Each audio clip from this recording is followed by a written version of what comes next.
How's it going, Talk Forest TV? My name is Jack and welcome to my review for the Nottingham Forest versus Reading game taking place on Saturday at the City Ground. So obviously, if you do remember, last time we played Reading, it was a 2-0 loss at the Medeski Stadium where Ryan Yates got a red card for making an incredible save on the line. And yeah, I didn't actually get to see that game because I had a driving lesson, so I can't comment on it too much, but that was in the past. Looking at this game, Reading 5th in the league. They're probably comfortably in the top sort of. Well, no, actually, I was going to say they're comfortably in the top 6, but 4 points separate them and 7th. So a loss in this game, they could be sucked into a sort of a battle for top 6. But I think it's going to be a really difficult game. If we look at their last couple of matches, 3-0 against Sheffield Wednesday, 1-0 against Blackburn, 1-0 against Rotherham. Before that, though, they actually lost to a 10-men Wycombe, which is a bit of a shocking one. Thoroughly dominated in that one, but weren't able to win. So, yeah, if we could pull out a performance like that, I'd feel a bit confident. But yeah, they're a really good side. They've got some really good players. You know, Yaya Dom got in the team of the week from his performance last week. They've got Yaku Meite, Lucas Yao, Olisi, Swift, Rafael Cabral, goalkeeper. They've got a really good side, and I wouldn't be surprised if we see them in the top 6 coming into the season. They've got some really good players, like I just mentioned. You know, they play good football, like we've seen recently. You know, they walked all over Reading in that. They are Reading. Sheffield Wednesday in that last one. Okay, Sheffield Wednesday had 10 men, but they had just about 4 times as many shots. They had. Oh, that's the wrong one. Sorry, they had the ball. More. They had 59% to 41%. So I think they're going to be a team that are going to come and try and keep the ball. A team who are going to come and try and attack, get their full-backs involved. Yaya Dom getting on the score sheet against Sheffield Wednesday is a real example of that. I think it's going to be a tricky game. Given the way that we played against the way we played against Watford, we really need to sort of step things up. I don't think that was acceptable in my opinion.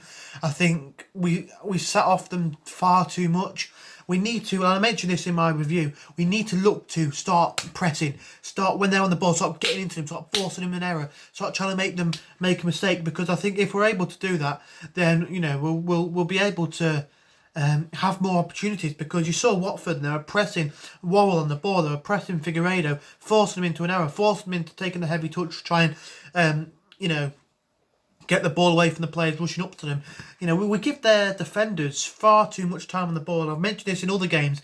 A prime one I always go back to is Bournemouth away. I think that was probably one of the worst performances, and everything that Forest did was, that's a sort of benchmark for one of the worst performances, and I think you go back to that sort of game, and if you're emulating anything like they did in that game, then you're looking bad. And I think the way that we just allow their defenders time to get on the ball, steady himself, look around, check where the best pass is, even give him time to turn and pass it backwards or pass it across. It's not good enough. We need to be getting into them. We need to be on the front foot, pushing them, because if we don't give them the chance to steady themselves, take a touch, look around, pardon me, then we could be forcing them into playing a pass they don't really want to, where a player's heavily marked, like a player could have his back to goal, and we could have players like Cafu or Garner on the back of them, making them unable to turn and have to go backwards and keep making them go backwards. Or we could make them sort of try and steady themselves, running on them, and they could end up making a bad decision, taking a bad touch, losing the ball, and we could be in. I really think pressing is a really important part of the game at this day and age, because with defenders being tasked with playing out from the back so frequently, and with Reading, I'm definitely sure that's something that they do. Liam Moore very good on the ball from the defending situation, and I just think that if we're able to press them and get into them, it might give us more of a chance. It might, if we can do it from the start, it might stop them from feeling comfortable in the game, try and play the ball quicker and force them into some errors. And I think if we're able to do that, and in this day and age, like I say, with defenders being tasked with playing on the ball so much, you look at Liverpool, the way that they're pressing, did Manchester City in over the past couple of years. They're really, you look back to that Champions League night when Liverpool won 3-0. There was that running of Oxlade-Chamberlain is something that sticks out in my mind, the way he ran from the midfield and really hassled and harried the likes of John Stones, and I think it was Company who was on the ball, forced them into errors. And I think if we can do something like that in this day and age, it's the bread and butter. It should be something that I think every team does. If you're playing against a team who have the defenders sitting on the ball for large parts of the game. But yeah, in terms of this one, I think it could be a difficult one. I'm looking at the Wycombe game, and that gives me a bit of confidence that maybe we could snatch a 1-0 if we get a goal and we don't allow their full-backs to get involved, don't allow their creative players like Olise and what's his name, Ovie Ejaria any time on the ball. I think if we're able to do that and limit the chance that they can get on the ball and create, then we could be on something good. In terms of the starting 11 for Forest and the players who I think will best suit this sort of form, this sort of game. Pardon me, I'm losing my voice a bit there. I think it'll be Samba, Christie, Ribeiro. I think it'll be the same back four really. Figueiredo, Worrell. The midfield two. I'm gonna say Cafu and Garner. I think they work well together. They're good on the ball, good in the tackle as well. They're not afraid to get stuck in. On the wing, I'll drop Anthony Knockaert, to be honest with you.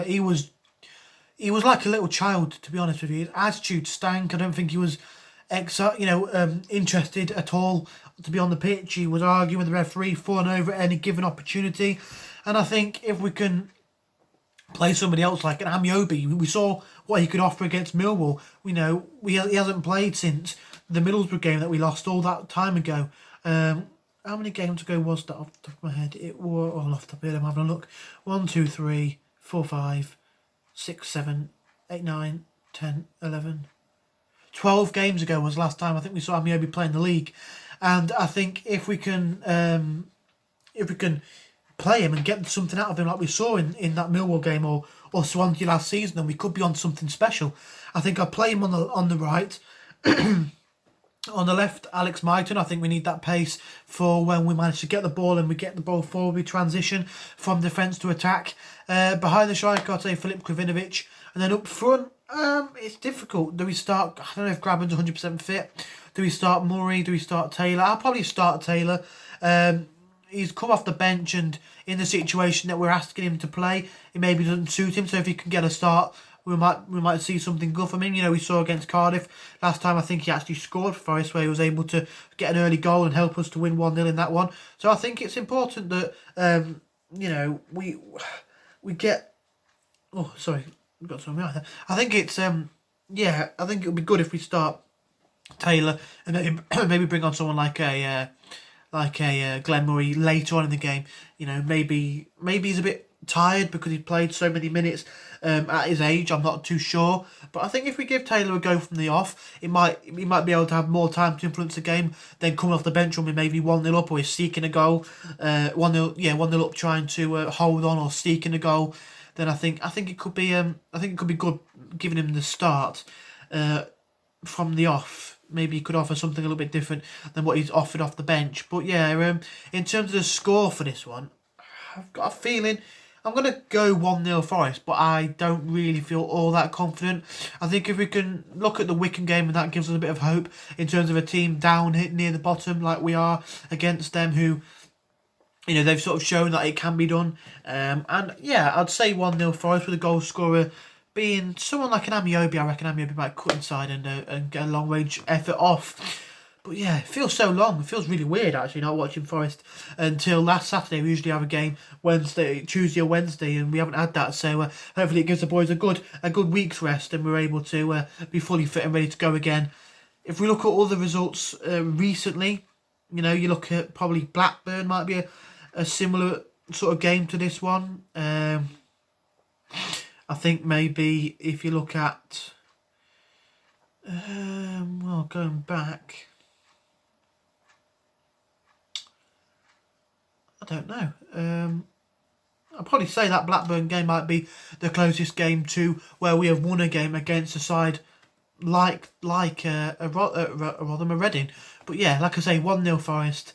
if I'm being positive. If I'm being realistic, maybe 1-0 the other way, but we'll have to wait and see. Hopefully we can come out with the goods and get a nice 3 points back on the board and stop this mini sort of not losing little streak since we've last won a game. So yeah, if you did enjoy, smash the like button, subscribe to Talk Quest TV, TFTV Extra, and Dan TFTV, and come on, you Reds.